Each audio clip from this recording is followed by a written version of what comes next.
Bueno, ahora vamos a ir a la bolilla 4 y vamos a hablar de los tipos de democracia.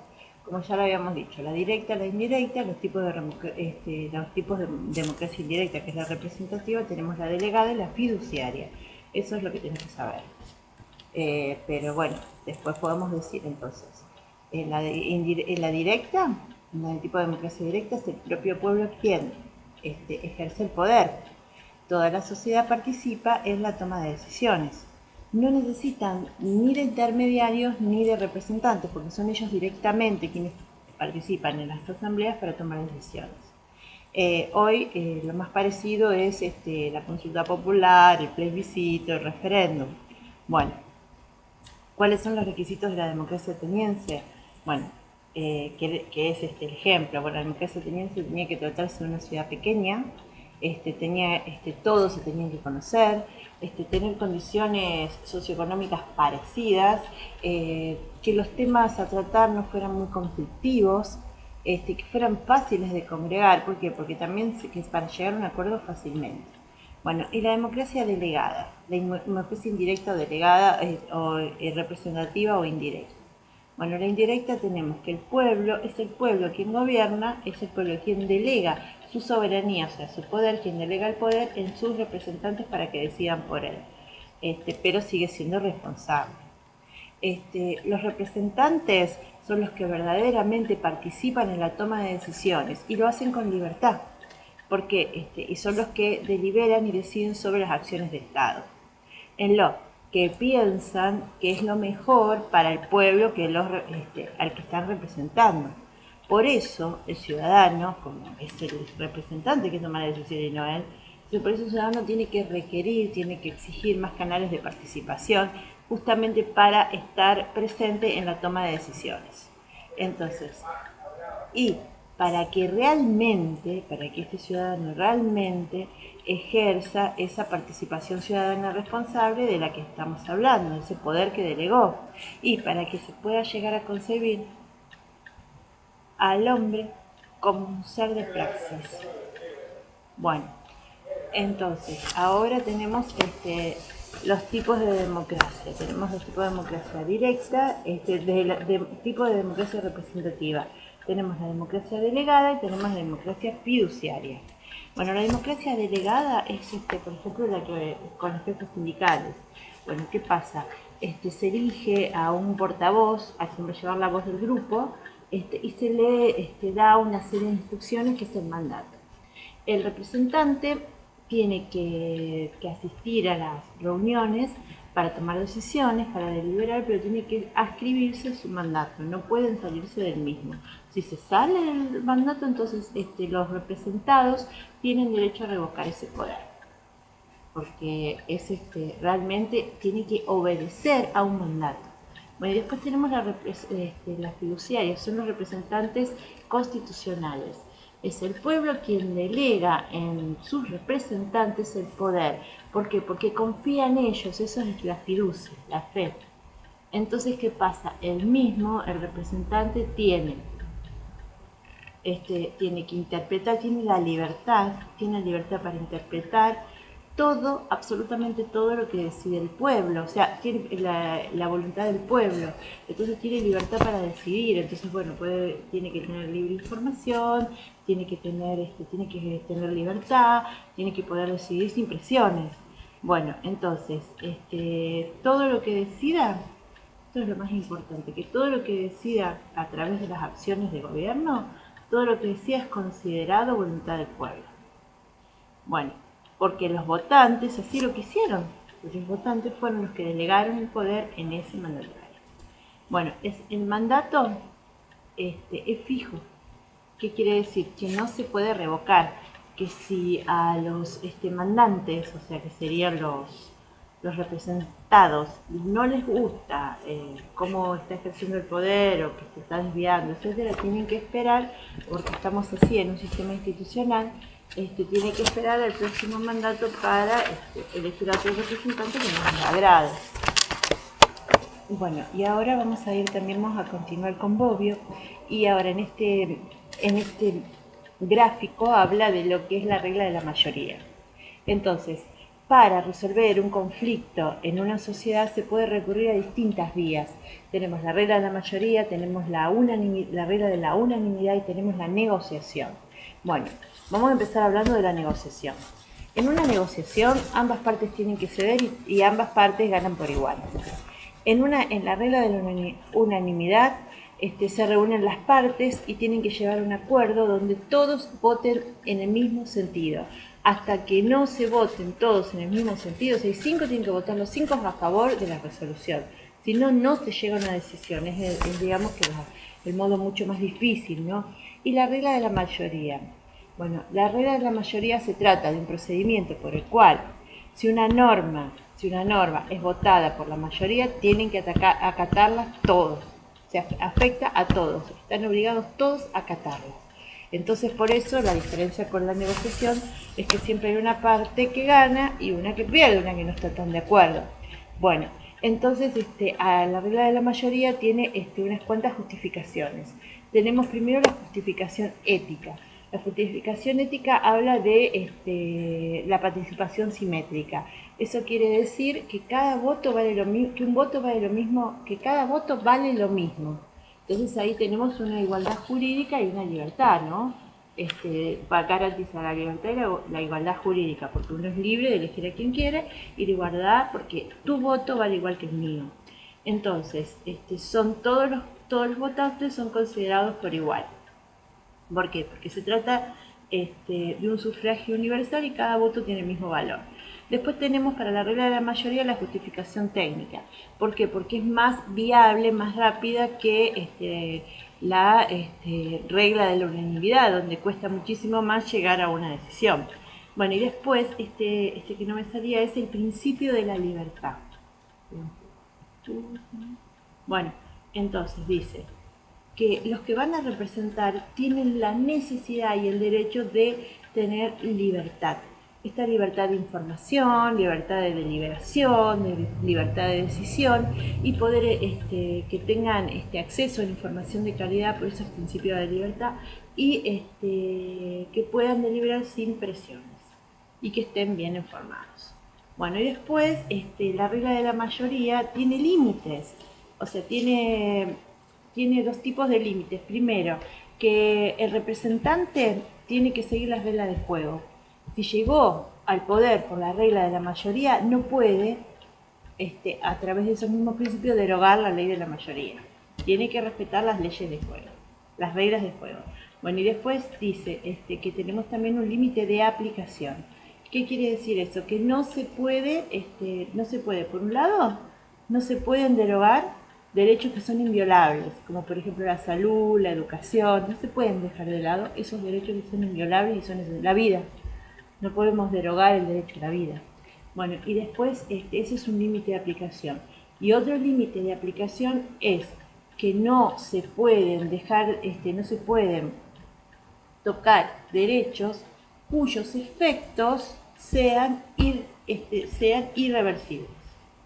O sea, no se puede utilizar, la regla de la mayoría no se puede utilizar para derogar derechos cuyos efectos sean irreversibles. Por ejemplo, la ley del aborto o la pena de muerte. Bueno, ahora viene otro punto que habla de lo que es la legitimidad del poder. Bueno, entonces, para que haya obediencia, para que se obedezca a un mandato, es necesario que ese mandato sea legal y que sea reconocido, o sea, que haya un acuerdo, o sea, que sea leal, o sea, tiene que haber legalidad. Para que haya legitimidad tiene que haber legalidad y tiene que haber acuerdo y reconocimiento.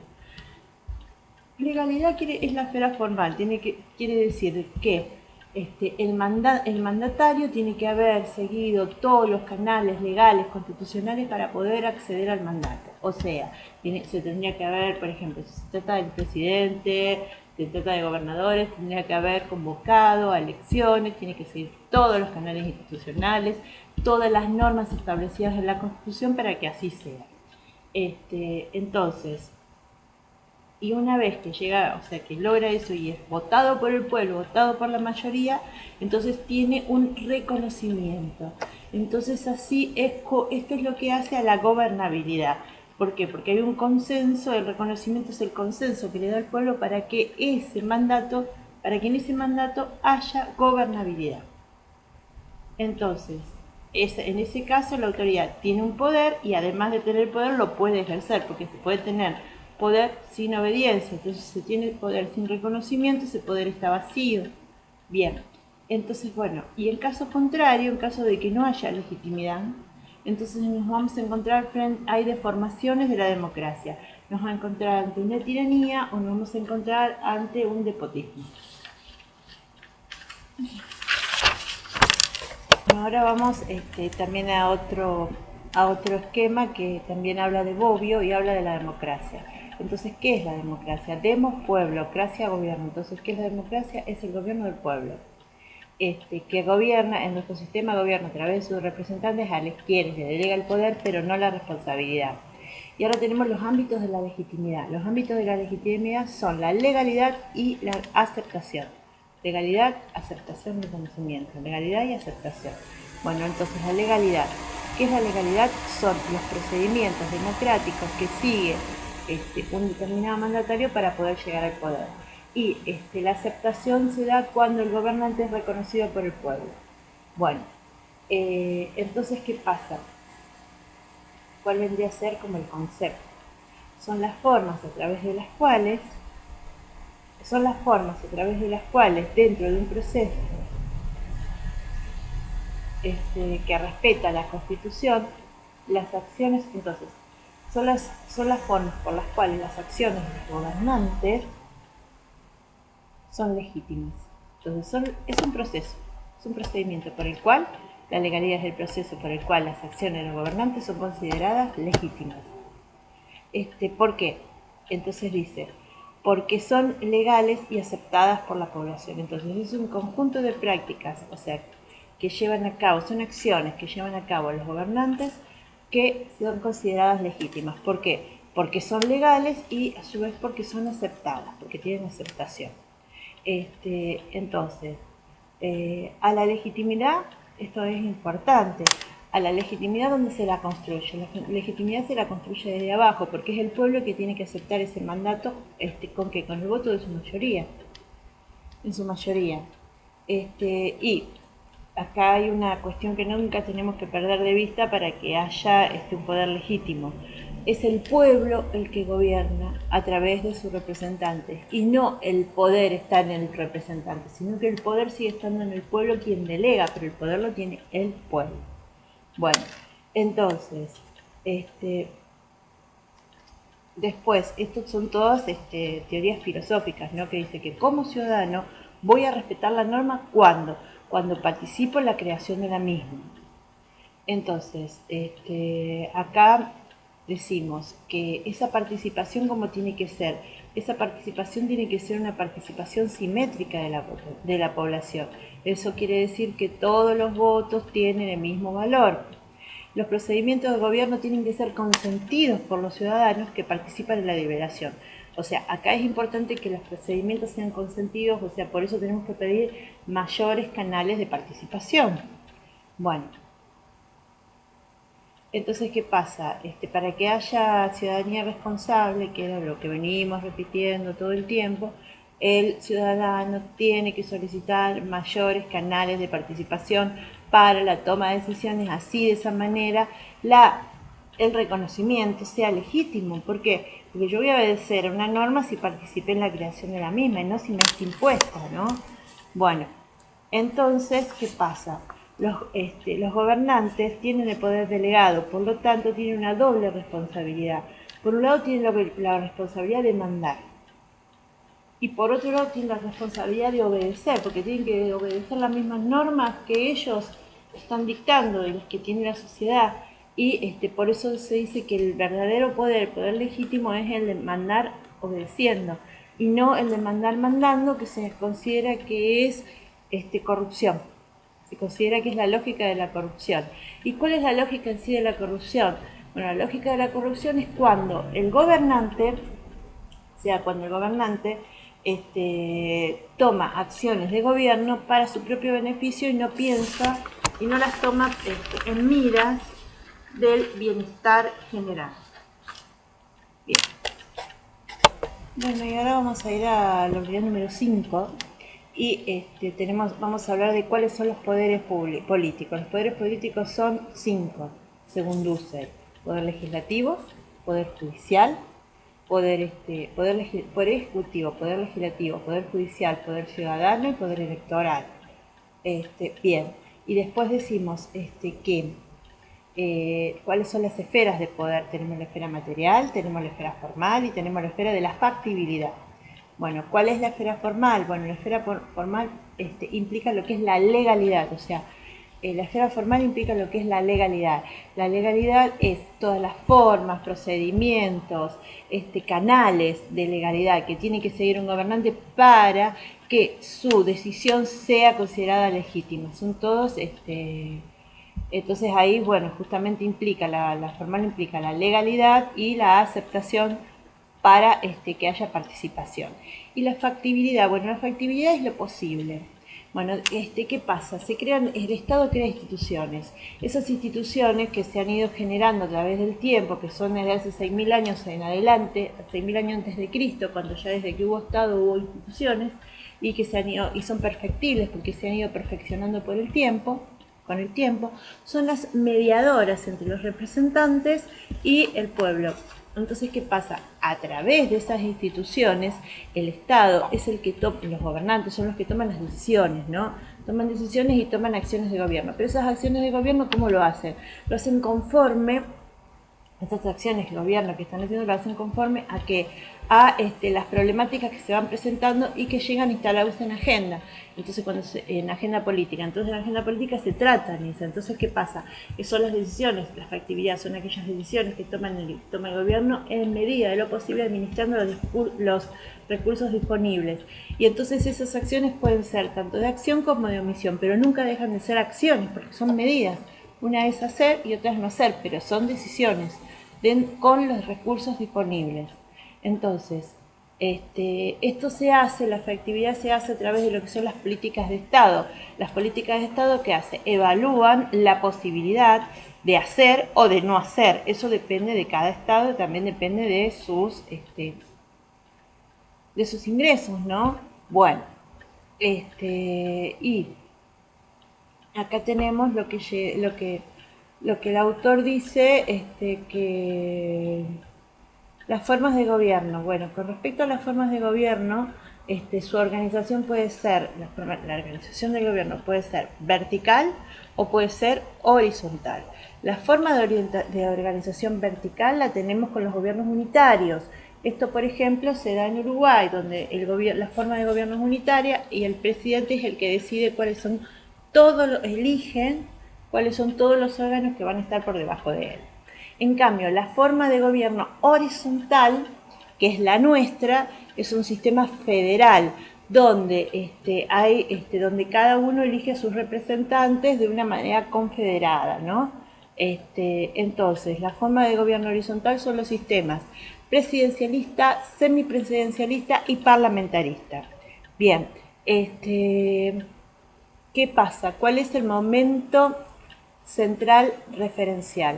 Bueno, el momento central referencial, digamos el origen del Estado, es el momento de la construcción, es cuando se construye el Estado. Digamos que vendría a ser, ¿cuál es el momento de que tenemos como referencia? El dictado de la Constitución o sus reformas. Ese es el momento referencial, momento central referencial. Es el momento en que está el poder en potencia, el poder instituyente. ¿Qué quiere decir instituyente? Que aún no es instituido, que necesita un proceso de institucionalización para pasar a ser un instituido. Entonces, ¿cuál es nuestro momento referencial? Cuando se constituye un Estado, cuando tiene una Constitución. Por eso al Congreso, momento central referencial. Por eso al Congreso se lo llama Congreso Instituyente. Congreso Instituyente porque justamente su fin es dictar una Constitución para tener una Constitución, para pasar a ser un instituido. Bueno, entonces, el poder instituyente, o sea, ese poder en potencia es el pueblo. O sea, que es el que tiene el poder en potencia para poder ejercerlo, para tener la potencia de poder ejercerlo. Lo tiene en potencia y tiene según, estas son todas palabras muy difíciles, pero es poder político indiferenciado. Y este poder político indiferenciado, ¿quién lo tiene? Este poder político indiferenciado lo tiene el pueblo. Quien decide, o sea, es un instituido porque está en potencia y quien decide conformar un Estado. Por eso es esa conformación del Estado, que es a través del dictado de la Constitución, es el momento central referencial. Bien, entonces, ahí es donde el momento central referencial es cuando se decide la delegación y después, ¿cuál es este momento? ¿Cuáles son los ejes de este momento? La delegación, la representación, participación, porque la representación y la participación ambas tienen que ir de la mano. Tiene que haber un equilibrio entre la participación y la representación, porque ahí está la relación en mandar obedeciendo, porque si no tiene que haber aceptación, legalidad, ¿para qué? Aceptación más legalidad para que haya legitimidad. Aceptación y legalidad para que haya legitimidad. Entonces tiene que haber una lógica de participación y representación.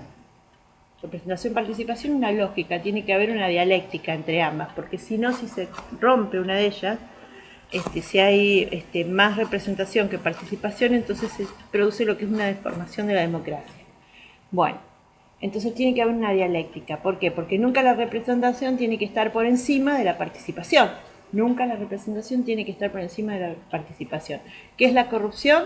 Cuando se llama poder fetichizado. ¿Y qué pasa con la opinión pública? Bueno, la opinión pública no es como lo que creemos que es la opinión del pueblo, porque no lo es, sino que es la opinión de los formadores de opinión, quienes influyen en lo que es una sociedad. Bueno, y ahora vamos a ir a la última parte de la bolilla 5. Bueno, en la última parte de la bolilla 5 dice cuál es la función de cada poder. Bueno, la función del poder ejecutivo es administrar el país.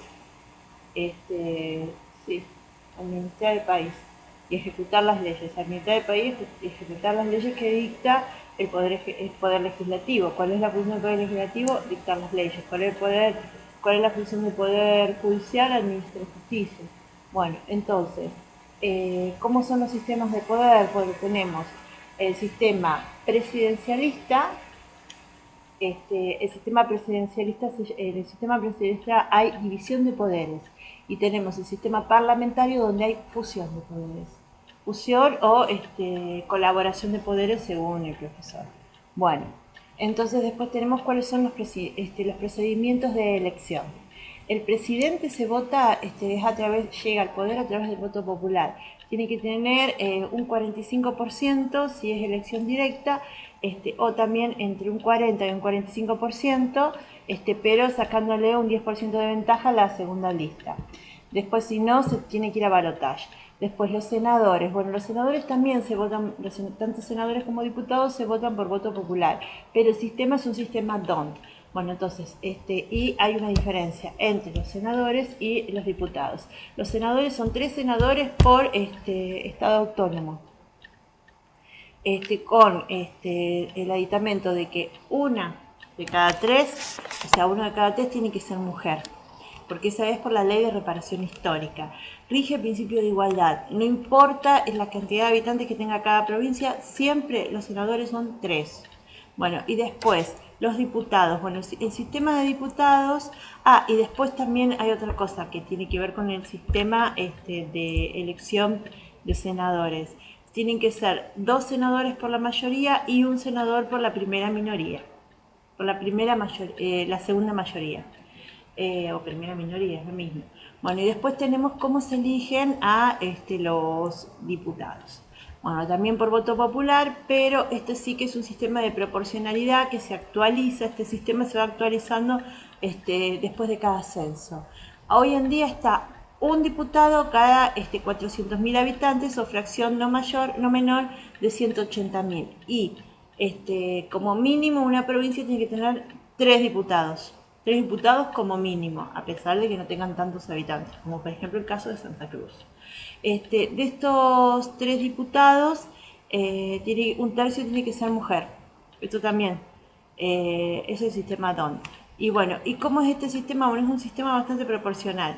Si en la lista sacó, por ejemplo, vamos a poner el caso, por ejemplo, vamos a poner un ejemplo, Santa Fe. Santa Fe puede haber 10 diputados, que lleva 10 diputados. Bueno, la primera mayoría se sacó 40%, le corresponden 4 diputados. Segunda mayoría se sacó 30%, 3 diputados. Tercera mayoría se sacó 20%, 2 diputados. Cuarta mayoría se sacó 10%, 1 diputado. Entonces se está asegurando la representación de todas las fuerzas políticas o la mayoría de las fuerzas políticas dentro de lo que es el recinto, de la Cámara, ¿no?